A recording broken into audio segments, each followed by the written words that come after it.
نحمده ونصلي ونسلم على سيدنا ومولانا محمد رسوله النبي الأمين المكين الحنين الكريم الرؤوف الرحيم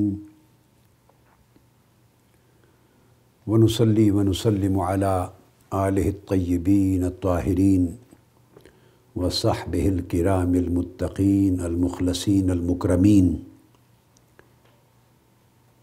وأولياء أمته وصلحاء ملته والعلماء العاملين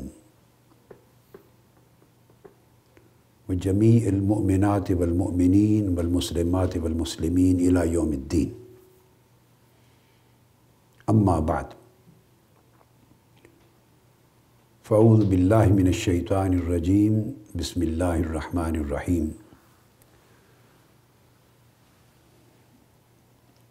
يا أيها الناس قد جاءكم الرسول بالحق من ربكم فآمنوا خيرا لكم وإن تكفروا فإن لله ما في السماوات والأرض وكان الله عليما حكيما. صدق اللہ مولانا العظیم. معزز سامعین و سامعات، ناظرین و ناظرات، جملہ خواتین و حضرات اور طلباء و طالبات، اللہ رب العزت کی توفیق اور اس کی مدد و نصرت سے ہم قرآن و سنت کی روشنی میں عقائد صحیحہ کے موضوع پر اس سلسلہ وار گفتگو میں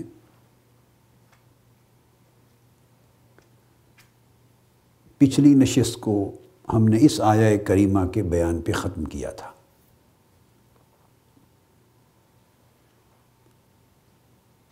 اور اس وقت اس سلسلہ کلام میں جو موضوع زیر غور ہے وہ یہ کہ کیا یہ عقیدہ رکھنا اور یہ کہنا اور یہ تصور کرنا درست ہے کہ ہمارے لیے صرف قرآن کافی ہے، ہمیں اور سنت اور حدیث سمیت کسی اور ماخذ علم کی حاجت نہیں، یا ہم صرف قرآن کو حجت مانتے ہیں، سنت نبوی، حدیث نبوی اور دیگر ماخذ علم کو حجت نہیں مانتے.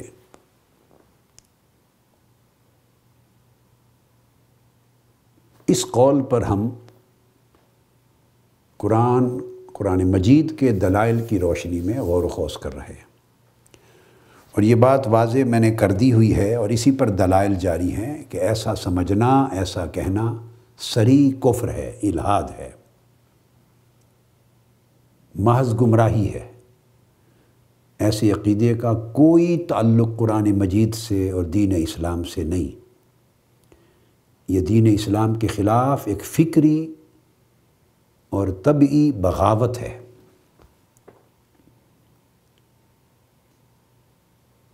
ایک ذہنی اور نفسانی انحراف ہے، تمرد ہے، اور اس بغاوت اور اس تمرد اور انحراف کو بدقسمتی سے اس کے اوپر قرآن کا ٹائٹل دے دیا گیا ہے کہ ہم تو صرف قرآن کو مانتے ہیں اور قرآن ہی کی ہر بات کو حجت تسلیم کرتے ہیں، جبکہ یہ قول خود قرآن کریم کی مخالفت ہے. اور میں نے کئی بار عرض کیا کہ قرآن مجید کی 150 آیات کریمہ ہیں جو اس موضوع پر صریح ہیں،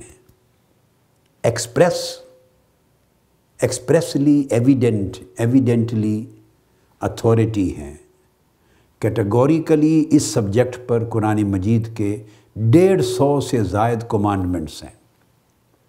ایسا کہنا 150 آیات کریمہ کی نفی ہے، ان کو رد کر دینا ہے. اور پھر اس کے علاوہ نہ صرف قرآن مجید بلکہ پورے دین اسلام کا انکار ہے. اس باب میں یہ آیت کریمہ کل ہماری جو پچھلی نشست گزری ہے اس کے آخر میں اس کو کوٹ کیا تھا. اب آپ اس پہ غور کیجئے کہ جب ہم کہتے ہیں سنت کی حجیت اور حدیث کی حجیت، تو دراصل وہ رسالت، عقیدہ رسالت کی حجیت اور اس کے وجوب و لزوم اور اس کے فرض ہونے اور اس کا ایمان قرار پانے، اس پر دلالت کر رہا ہوتا ہے یہ عقیدہ۔ تو اللہ رب العزت نے فرمایا، یہ سورہ نساء کی وہی آیت نمبر 170 ہے جس کو میں نے گفتگو میں چلتے چلتے اینڈ پر کوٹ کیا تھا۔ ارشاد فرمایا، اے لوگو، پورے نسل بنی آدم کو خطاب، فرمایا قد جاءکم الرسول بالحق، بے شک رسول گرامی، اللہ کے برگزیدہ رسول صلی اللہ علیہ وسلم، حق کے ساتھ من ربکم، تمہارے رب کی طرف سے تمہارے پاس آ گئے، مبعوث ہو گئے۔ تو دیکھیے یہاں ہمارے پاس آنے کی اور حق کو لانے کی بات کرتے ہوئے رسول پاک صلی اللہ علیہ وسلم کا آنا بتایا گیا ہے۔ اور یہ بات میں اس ضمن میں کہہ رہا تھا کہ کفار کی رد میں کئی مقامات قرآن مجید میں ایسے ہیں جہاں کفار کے زعم اور ان کے گمان اور ان کے اعتقادی اور فکری تصورات کی رد میں، جن کے تحت وہ رسالت کا انکار کرتے تھے، رسالت محمدی صلی اللہ علیہ وسلم کو قبول کرنے میں متعمل ہوتے تھے، اس باب میں قرآن مجید نے کئی مقامات پر ایسا کیا ہے کہ صرف رسول پاک صلی اللہ علیہ وسلم پر ایمان لانے کو کافی قرار دیا ہے، اور اس مقام پر ساتھ ایمان باللہ کا ذکر واضح طور پر، صریح طور پر نہیں کیا۔ تو گویا ایمان بالرسالت میں ہی ایمان باللہ کو شامل تصور کر لیا گیا ہے۔ یہ قرآن مجید کا سٹینڈ پوائنٹ ہے۔ کئی مقامات ہیں جن میں سے میں سورہ احقاف کی آیت نمبر 31 بھی کوٹ کر چکا تھا،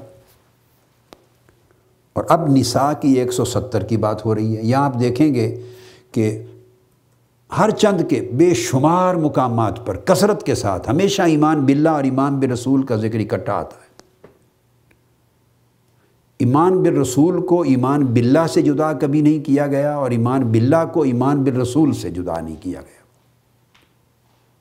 اور ان کا اکٹھا ذکر کرنا، لازم و ملزوم رہنا، اسی طرح ہی طاعت اللہ اور طاعت الرسول کی پوزیشن ہے۔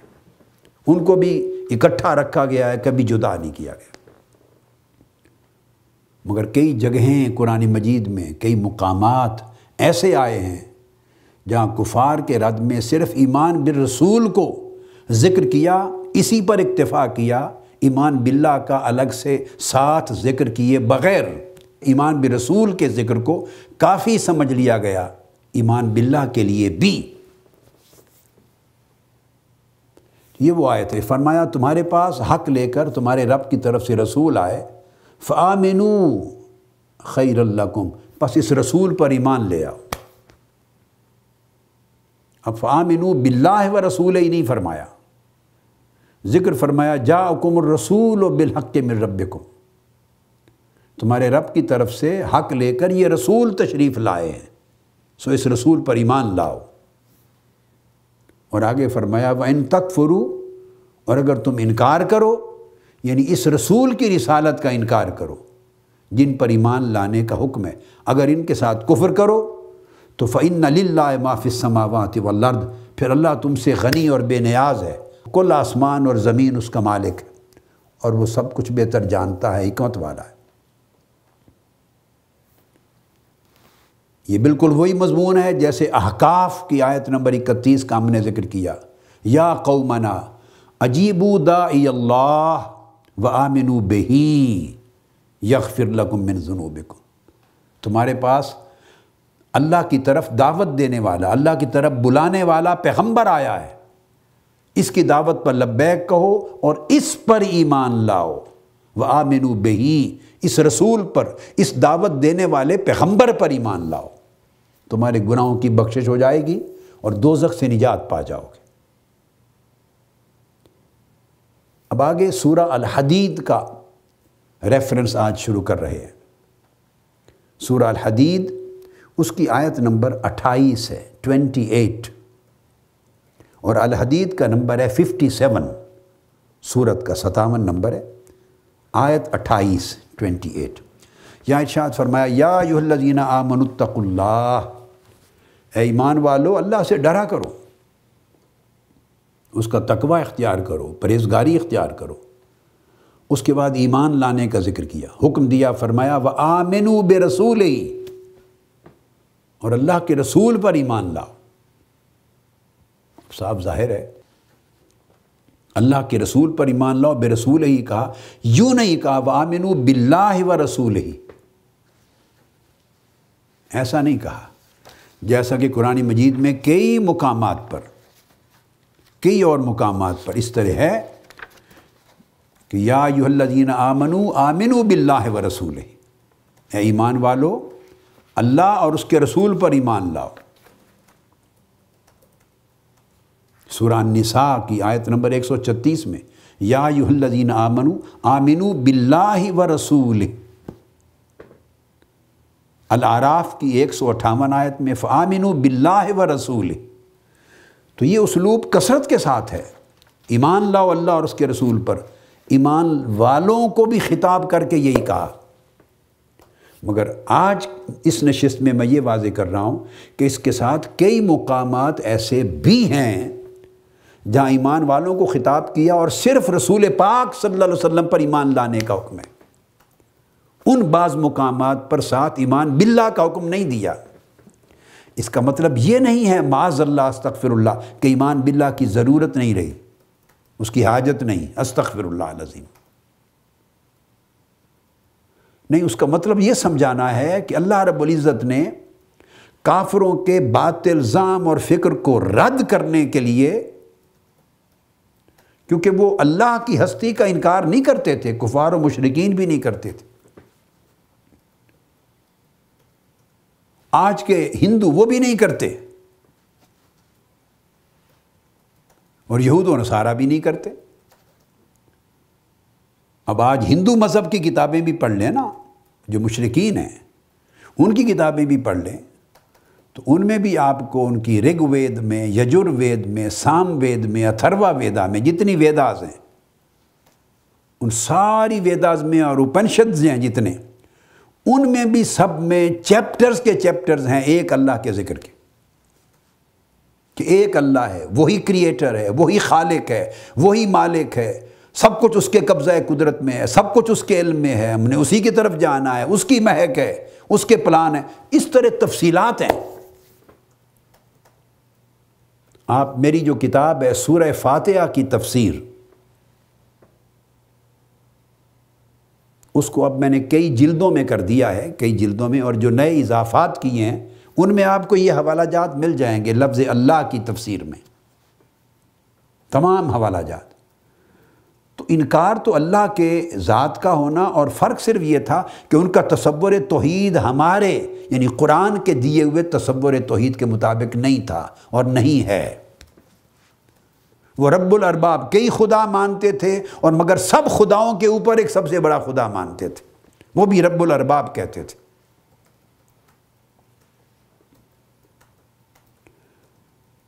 تو مطلقاً اللہ کی ذات کا انکار وہ نہیں کرتے تھے، ان کے شرک کا عقیدہ یہ تھا کہ اس کے ساتھ کئیوں کو اور شریک ٹھہراتے تھے اللہ کے ساتھ، ربوبیت میں، الوہیت میں۔ تو اصل خرابی کی جڑ یہ تھی، یہ کیوں تھا؟ کیونکہ انہوں نے تصور توحید رسول پاک صلی اللہ علیہ وآلہ وسلم سے قبول نہیں کیا تھا۔ اللہ کی وحدانیت کا، الوہیت کا، ربانیت کا، اس کی ربوبیت کا، اس کی الوہیت کا، اس کے ایک ہونے کا تصور اپنے ذہنوں کے مطابق گھڑ رکھا تھا، حضور علیہ السلام سے طریقے رسالت سے نہیں لیا تھا، واسطہ رسالت سے الہ کا، اللہ کا علم نہیں لیا تھا، معرفت نہیں لی تھی، اس لیے اس کے اندر بے شمار خرابیاں تھیں، جہالتیں تھیں، دلالتیں تھیں، گمراہیاں تھیں۔ تو گویا عقیدہ توحید کو بھی اگر درست ہونا تھا تو واسطہ رسالت سے ہونا تھا، اس علم کے ذریعے ہونا تھا جو رسول گرامی صلی اللہ تعالیٰ علیہ وآلہ وسلم نے انسانیت کو فراہم کیا۔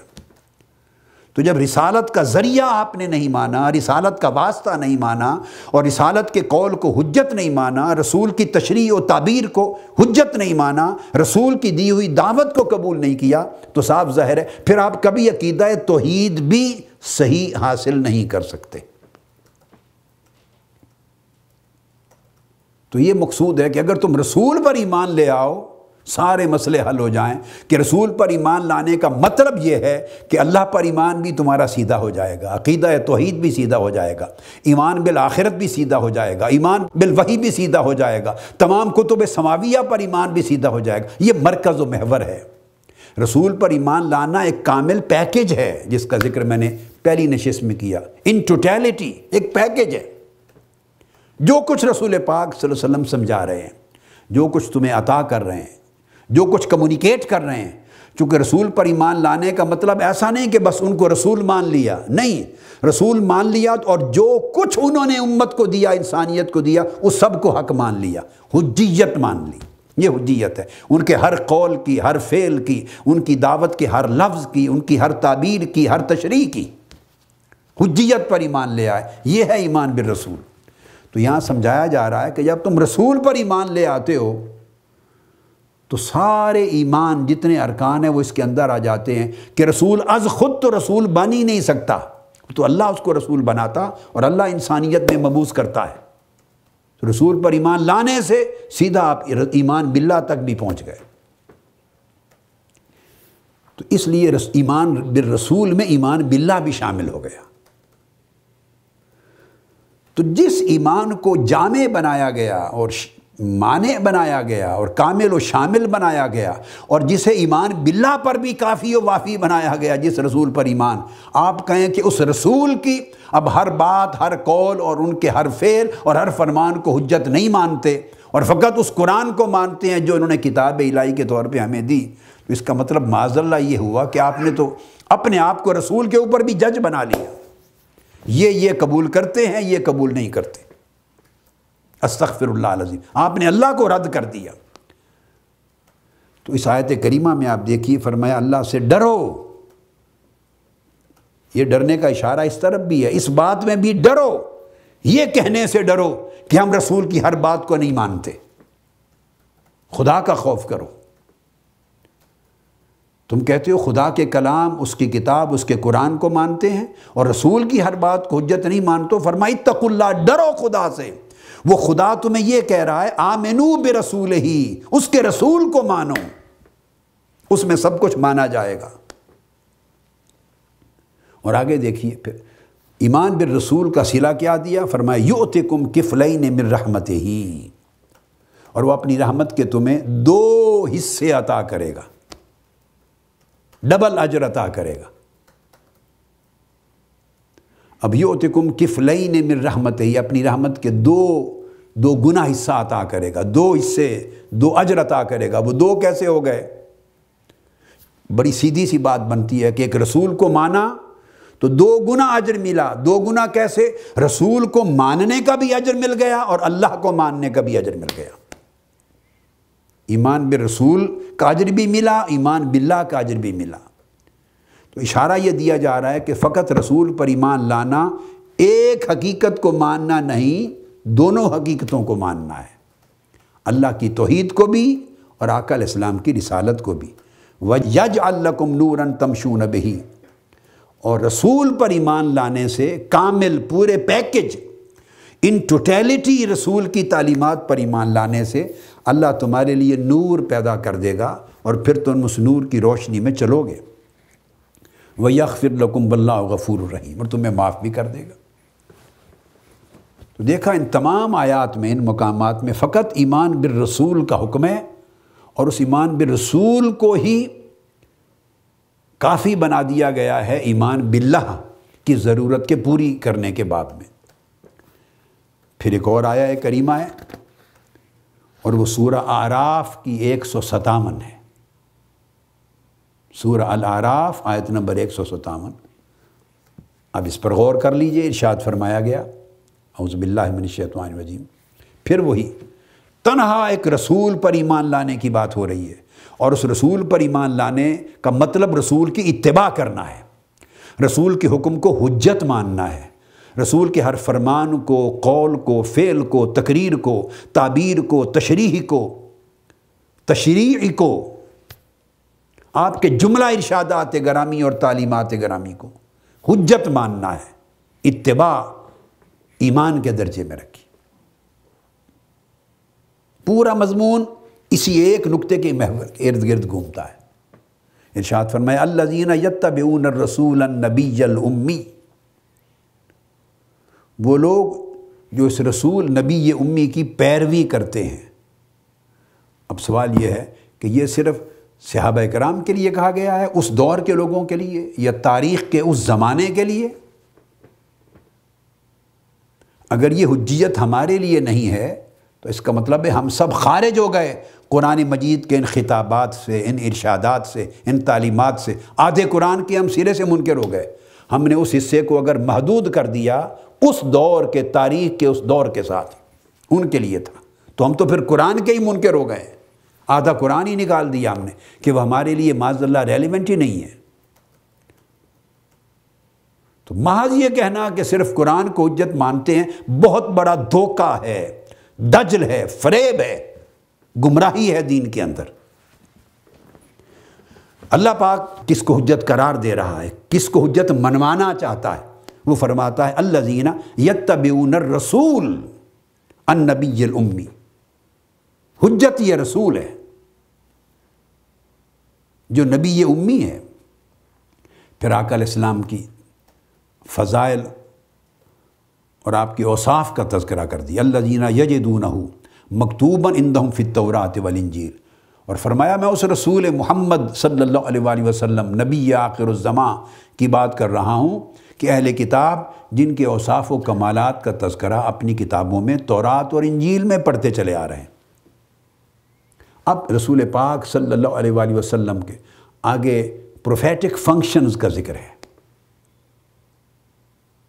پروفیٹک فنکشنز، پروفیٹک رسپانسبلٹیز جو وہ ادا کرتے ہیں، یہ معنی ہے ان کے رسول ہونے کا۔ اللہ رب العزت ان کے رسول ہونے کی تشریح کر رہا ہے۔ تو رسول پر ایمان لانے کا معنی کیا ہے، اس سے مراد کیا ہے، یہ ہم اپنے ذہن سے متعین کریں گے یا جو اللہ رب العزت نے سمجھایا ہے اس کا معنی اس پر ایمان لائیں گے؟ اگر قرآن کو حجت ماننا ہے تو جو ڈیفینیشن قرآن نے دی ہے پھر اس کو ایکسیپٹ کرنا ہوگا۔ تو رسول کی اتباع کیا ہے؟ الذین یتبعون الرسول، اتباع رسول کی کیا ہے؟ فرمایا سن لو، 4 چیزیں یہاں بیان کی، پھر اس کے بعد 5ویں چیز بیان کی، فرمایا یأمرہم بالمعروف۔ اب اس کا فاعل یأمرہم کے رسول ہیں، قرآن نہیں ہے اس کا فاعل، اللہ اس کا فاعل نہیں ہے، رسول صلی اللہ علیہ وسلم فاعل ہے۔ وہ رسول الذی یجدونہ مکتوبا عندہم فی التوراۃ والانجیل، وہ رسول جس کا ذکر تورات اور انجیل میں، اور وہ رسول جو یأمرہم بالمعروف، جو انہیں اچھی باتوں کا حکم دیتا ہے۔ اب یأمرہم بالمعروف جب کہ اچھی باتوں کا حکم دیتا ہے تو یہاں آقا علیہ السلام کے حکم دینے کے عمل کو اللہ تبارک و تعالیٰ نے کنفائن نہیں کیا، اس کو لمیٹڈ نہیں بنایا، اس کو کنڈیشنڈ نہیں کیا کہ وہ حکم دیتا اچھی باتوں کا صرف قرآن کی آیتوں سے جو کچھ بیان ہوا ہے بس، کہ اس کے علاوہ جس کو وہ اچھی بات سمجھے اس کا حکم نہیں دے سکتا۔ یہ قرآن میں کہیں نہیں ہے کہ قرآن کے علاوہ رسول صلی اللہ علیہ وسلم جن چیزوں کو اچھا سمجھے ان کا حکم نہیں دے سکتے، نہ، کہ یأمرہم بالمعروف کے ذیل میں صرف اتنا ہی اختیار ہے کہ جن چیزوں کو قرآن نے معروف کا، اچھا کا، فقط وہ حکم دے۔ اگر یہی ہوتا تو پھر اس کا فاعل قرآن کو بنا دیا جاتا، خود اللہ کے لفظ کو بنا دیا جاتا، رسول کو فاعل نہ بنایا جاتا یأمرہم کا کہ یہ رسول تمہیں امر دیتا، حکم دیتا۔ تو حضور علیہ السلام کی اتھارٹی کو ایبسولیوٹ بتایا جا رہا، جو جو چیزیں اچھی ہیں، معروف ہیں قرآن میں یا قرآن کے علاوہ رسول کے علم میں، فہم میں، بصیرت میں، جو اللہ رب العزت نے اس رسول کو عطا کی ہے، اپنی پروفیٹک رسپانسبلٹی کو فلفل کرتے ہوئے، اپنی ذمہ داریوں کو، رسالتی ذمہ داریوں کو ادا کرتے ہوئے۔ تو یہ دیکھیے اس میں بھی سنت آ گئی اور حدیث آ گئی۔ وَيَنْهَاهُمْ عَنِ الْمُنْكَرِ، اور بری باتوں سے یہ رسول روکتا ہے۔ آف کورس اس نہی عن المنکر میں وہ منکرات بھی آ گئے جن کا ذکر قرآن میں ہے، اترا آسمانی وحی کی شکل میں، اور وہ بھی ہیں جن کا ذکر قرآن میں کیٹیگوریکلی نہیں آیا، وہ قرآن کی تشریح کرتے ہوئے یا قرآنی حکم کو ایکسٹینڈ کرتے ہوئے یا قرآن کی روشنی میں یا ادر دین قرآن مجید کے ریفرنس کے اپنی آسمانی اور ربانی حکمت و بصیرت کے تحت، نبوی بصیرت کے تحت جس چیز کو برا سمجھتے ہیں اس سے منع کرتے ہیں۔ چونکہ یہ پہلی آیتوں میں بیان کر چکے ہیں کہ یہ سارے جو ماخذ علم ہیں، ماخذ حکمت اللہ پاک نے رسول کو عطا کی ہے، چونکہ وہ آپ کے فرائض رسالت کی ادائیگی کا حصہ ہے۔ جب فرمایا یتلو علیکم آیاتنا ویزکیکم ویعلمکم الکتاب والحکمہ، کہ یہ رسول قرآن تو اللہ کی کتاب تو تمہیں پڑھ کے سناتا ہی ہے، تلاوت کرتا ہے، مگر تزکیہ نفوس کے بعد تمہیں اس کتاب کی تعلیم دیتا ہے۔ اس پر بڑی تفصیلی گفتگو پچھلی نشست میں ہو چکی۔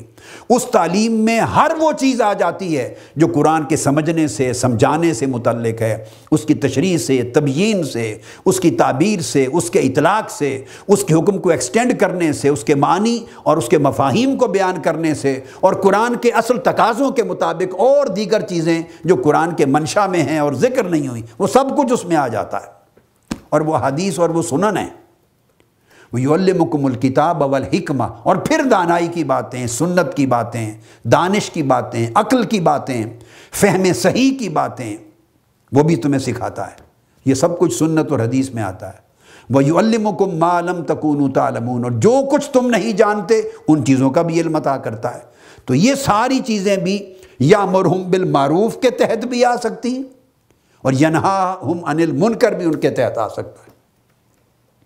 تو یہ رسول پاک صلی اللہ علیہ وسلم کے فرائض میں، تو یہ الرسول کا معنی ہے، یتبعون الرسول کے تحت ہے یہ بات۔ اور پھر اس کے بعد تیسری چیز فرمائی وَيُحِلُّ لَهُمُ الطَّيِّبَاتِ، اور یہ رسول تمہارے لیے پاکیزہ چیزوں کو حلال قرار دیتا ہے۔ اگر ان سے مراد صرف وہی حلال قرار دینے کا عمل تھا اور انہی طیبات کی حلت تھی جن کا ذکر کیٹیگوریکلی قرآن مجید میں آیا ہے، تو فائل میں بار بار کہہ رہا ہوں، ان کا فائل قرآن کو بنایا جاتا۔ اس پورے کلام کو الذین یتبعون الرسول النبی الامی سے اس کلام کو شروع نہ کیا جاتا اس آیت کریمہ سے، اسے اتباع رسول نہ قرار دیا جاتا، اسے اطاعت الہی کے ذیل میں ڈالا جاتا، اللہ کے حکم کے تحت ڈالا جاتا۔ یہ قرآن یہ چیزیں تمہارے لیے واضح کرتا ہے، اس کتاب پر ایمان لاؤ، اس مضمون کو یوں بیان کیا جاتا کہ یہ قرآن تمہیں اچھائیوں کا حکم دیتا ہے، یہ قرآن تمہیں برائیوں سے منع کرتا ہے، یہ قرآن تمہارے لیے پاکیزہ چیزوں کو حلال کرتا ہے، یہ کتاب ناپاک چیزوں کو حرام کرتی ہے۔ پھر مضمون اس طرح ہوتا، لیکن نہیں، ان تمام امور کی نسبت حضور علیہ السلام کی طرف، رسول کی طرف کی گئی، اور ان کو ماننا اتباع رسول قرار دیا گیا۔ پھر اگلی بات یہ، اگر یہ احکام ایگزیکٹلی قرآن ہی کے تھے اور قرآن ہی کے احکام کی اطاعت کا حکم دیا جا رہا تھا، تو پھر ان کا ذکر اتباع رسول کے ضمن میں نہیں آنا چاہیے، اتباع رسول کے تحت نہیں آنا چاہیے، اطاعت الہی، اطاعت قرآن کے تحت آنا چاہیے۔ مگر یہاں یہ ساری چیزیں خواہ قرآن کے ذریعے آقا علیہ السلام نے بیان کی، خواہ غیر از قرآن اپنی نبوی اور رسالتی حکمت و بصیرت کے تحت بیان کی اور علم کے تحت، وہ سب کچھ اتباع رسول کے تحت آیا۔ تو لہٰذا حجیت سنت رسول کی بیان ہو رہی ہے، یہاں علی الاطلاق حدیث رسول کی بیان ہو رہی ہے، جمیع فرامین رسول اور ارشادات رسول کی کا حجت ہونا بیان ہو رہا ہے، کیونکہ ہر شے کی نسبت یہاں رسول کی طرف۔ وَيُحَرِّمُ عَلَيْهِمُ الْخَبَائِثَ، اور جو ناپاک چیزیں ہیں انہیں یہی رسول تمہارے اوپر حرام قرار دیتا ہے۔ دیکھو 4 چیزیں آ گئیں، پھر فرمایا وَيَدَعُ عَنْهُمْ إِسْرَهُمْ وَالْأَغْلَالَ الَّتِي كَانَتْ عَلَيْهِمْ، اور یہی رسول ان کے اوپر سے کئی بوجھ اتار دیتا ہے، اور کئی جن زنجیروں میں وہ جکڑے ہوئے تھے ان سے انہیں آزاد کر دیتا ہے۔ صاف ظاہر ہے قرآن مجید کے ذریعے احکام میں آسانیاں پیدا کی، یہ بھی اس میں شامل ہیں، اور جن کا ذکر قرآن مجید میں صریح حکم نہیں آیا تھا انہیں آقا علیہ السلام نے اپنی سنت اور حدیث کے ذریعے ان آسانیوں کو پیدا کیا اور ان زنجیروں کو ختم کیا اور آزادیاں، سہولتیں دیں، تو وہ بھی اس کے تحت ہیں۔ ہر دو چیز چونکہ قرآن بھی حضور عطا کر رہے ہیں، اور قرآن مجید کے علاوہ جو کچھ دینا اور سمجھانا ہے وہ بھی حضور عطا کر رہے ہیں، وہ سنت اور حدیث ہے۔ صرف اس حصے کو وحی جلی کہا جا رہا ہے جو بشکل قرآن حضور ارشاد فرما رہے ہیں، امت کو دے رہے ہیں، اور اس حصہ عطا کو جو رسول پاک عطا فرما رہے ہیں اس کو وحی خفی کہا جا رہا ہے، وحی غیر مطلوب، جسے بطور سنت اور حدیث اپنے فرمان کے طور پہ عطا فرما رہے ہیں۔ مگر ان پانچوں چیزوں میں نسبت قرآن مجید نے حضور علیہ السلام کی طرف کی ہے، اور اسے یتبعون الرسول کے تحت لایا گیا ہے کہ رسول کی اتباع کرتے ہیں۔ تو یہ حجت ہے آقا علیہ السلام کے ان تمام ارشادات کی۔ اور یہ کہہ کر پھر کلوز کیا اس آیت کریمہ کو، اینڈ یہ ہوا فَالَّذِينَ آمَنُوا بِهِ، پس وہ لوگ جو اس رسول پر ایمان لائے، ان تمام شانوں کے ساتھ، جو اس رسول پر ایمان لائے اتباع رسول کی حجیت کے ایمان کے ساتھ، رسول کے ہر قول، ہر فعل، ہر عمل، ہر سنت، ہر حدیث، ہر ارشاد، ہر تعلیم، اس کو حجت مطلقہ مانتے ہوئے جو ایمان لائے، یتبعون الرسول کے تحت، جو رسول کے ہر امر بالمعروف پر ایمان لائے، جو رسول کے ہر نہی عن المنکر پہ ایمان لائے، جو رسول کی طرف سے ہر حلت طیبات کے امر پہ ایمان لائے، جو رسول کی طرف سے تحریم الخبائث کے ہر حکم پر ایمان لائے، اور آپ نے آزادیاں دیں، کئی پابندیاں ختم کی، سہولتیں دیں، اس کے ہر حکم پر ایمان لائے۔ اب آپ دیکھیے پورے دین کی تعلیمات آ گئیں۔ فَالَّذِينَ آمَنُوا بِهِ، جو اس رسول پر ایمان لائے، اس پورے پیکج کے ساتھ، in totality, pick and choose نہیں ہے، جو چاہے مان لیا، جو چاہے چھوڑ دیا نہیں، وَعَزَّرُوهُ، اور پھر اس رسول کی تعظیم کی، تکریم کی، توقیر کی، حد سے بڑھ کے تعظیم کی، ادب کا حق ادا کیا، وَنَصَرُوهُ، اور اس رسول کے دین، شریعت اور سنت کی مدد کی، اپنی اتباع کی شکل سے، اپنی اطاعت کی شکل سے، اپنی تبلیغ کی شکل سے، اپنی جان و مال کی قربانی کی شکل سے، اپنے وقت کو دے کر قربان کرنے کی شکل سے، دین کی تجدید اور احیاء اور تبلیغ اور اشاعت اور اقامت کی شکل سے، جو کچھ آقا علیہ السلام نے دیا اس کی مدد کی۔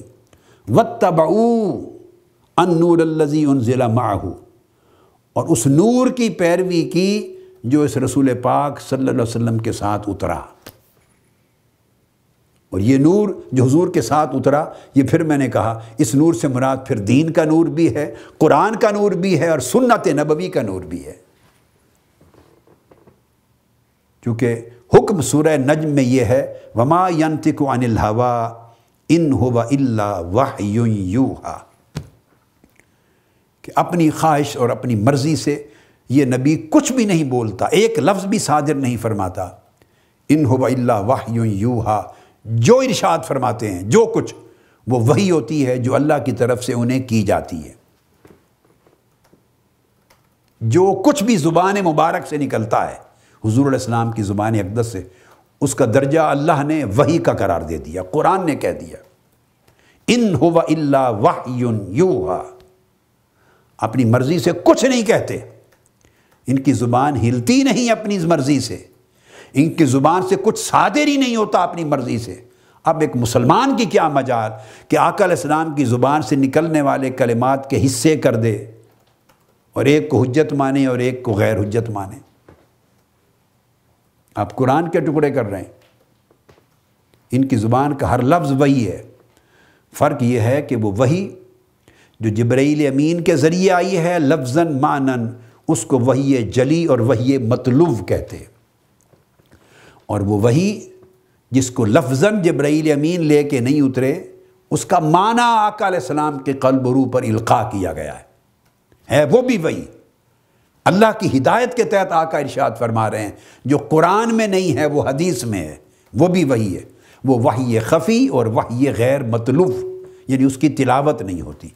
تو فرمایا اس نور کی پیروی کرتے ہیں، اولئک ھم المفلحون، صرف یہی لوگ جو ہیں جن کا ذکر آیا یہی فلاح پائیں گے۔ اب یہ چیزیں جو واضح ہو گئیں، اس سے یہ اسٹیبلش ہوا کہ رسول کی حدیث و سنت کا حجت ماننا یہ دراصل ایمان بالرسالت ہے، اس کا جزو لا ينفک ہے، اس کا لازمی حصہ ہے۔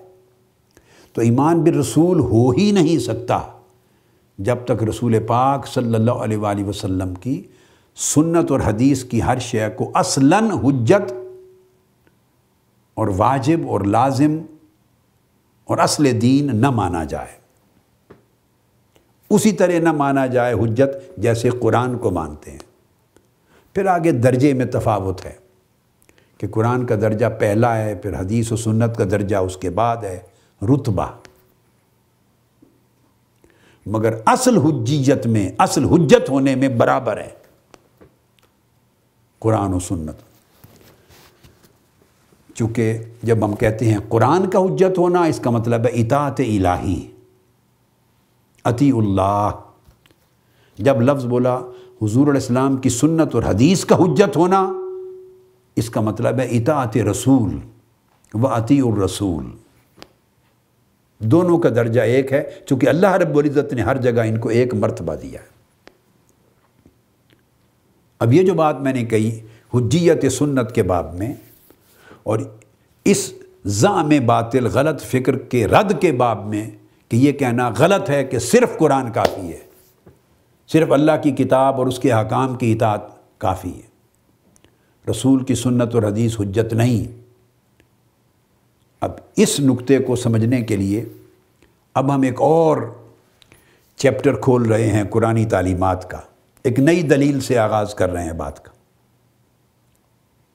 ہم ایک دلیل کے یعنی قرآنی دلائل کے ایک نئے باب میں داخل ہو رہے ہیں، اور وہ یہ غور طلب چیز ہے۔ قرآن مجید میں حکم آیا اللہ کی اطاعت کرنے کا بھی اور اللہ کے رسول کی اطاعت کا بھی، اطاعت الہی اور اطاعت رسول۔ جیسے بار بار آپ نے ذکر سنا قل اطیعوا اللہ والرسول، یا ایھا الذین آمنوا اطیعوا اللہ واطیعوا الرسول، اللہ اور اس کے رسول کی اطاعت کرو، یا ایمان والو اللہ کی اطاعت کرو اور اللہ کے رسول کی اطاعت کرو۔ ابھی اس پر ایک خاص چیز عرض کر رہا ہوں، اس کو توجہ سے سنیں اور اپنے ذہن نشین کر لیں۔ عمر بھر کے لیے سادہ سا ایک نکتہ ہے، اپنے ذہن کی تختی پہ لکھ لیں تاکہ کبھی بھی اس سبجیکٹ پر اشکال اور ابہام اور کنفیوژن کی گنجائش نہ رہے۔ قرآن مجید میں کئی مقامات پر حکم آیا ہے اللہ کی اطاعت اور اللہ کے رسول کی اطاعت کا، اور وہ جو آیات ہیں جن میں اللہ اور اس کے رسول کی اطاعت کا حکم ہے، وہ ٹوٹل قرآن مجید کا اگر مطالعہ کریں تو ان کی تعداد ان ٹوٹل 38 بنتی ہے۔ 38 یاد رکھ لیں، 38 یہ کل آیتیں ہیں جن میں اطاعت کا لفظ آیا ہے حکم کے لیے، اللہ کی، اللہ کے رسول کی، دونوں کی اطاعت کا ذکر لفظ اطاعت کے ساتھ، خواہ صیغہ کوئی بھی ہو، اس کا کوئی بھی صیغہ ہو، مگر لفظ اطاعت کے ساتھ جہاں یہ حکم آیا ہے کہ ان کے کمانڈمنٹ کو اوبے کرو، ان کے حکم کے سامنے خود کو سبمٹ کر دو، سرنڈر کر دو، ان کی اوبیڈینس تمہارے لیے کمپلسری، مینڈیٹوری، اوبلیگیٹری۔ یہ کل کتنی آیتیں ہیں؟ 38۔ اب یہاں جو خاص چیز بتانا چاہتا ہوں وہ اس کی ابتدا میں یہاں آج کر دوں اس نشست میں، اور آگے اس کی تفصیل انشاءاللہ اگلی نشست میں جا کروں گا۔ 38 آیات میں یاد رکھ لیں 20 آیتیں ایسی ہیں، جسٹ 20 ورسز، 20 جن میں اللہ کی اطاعت اور اللہ کے رسول کی اطاعت دونوں اطاعتوں کا اکٹھا ذکر آیا ہے۔ 20 آیتوں میں اللہ کی اطاعت کرو، اس کے رسول کی اطاعت کرو، دونوں کا اقتران ہے، دونوں کو جمع کیا گیا، اکٹھا ذکر کیا گیا۔ یہاں تک بات آپ کلیئر ہو گئی، مشکل نہیں ہے سمجھنا۔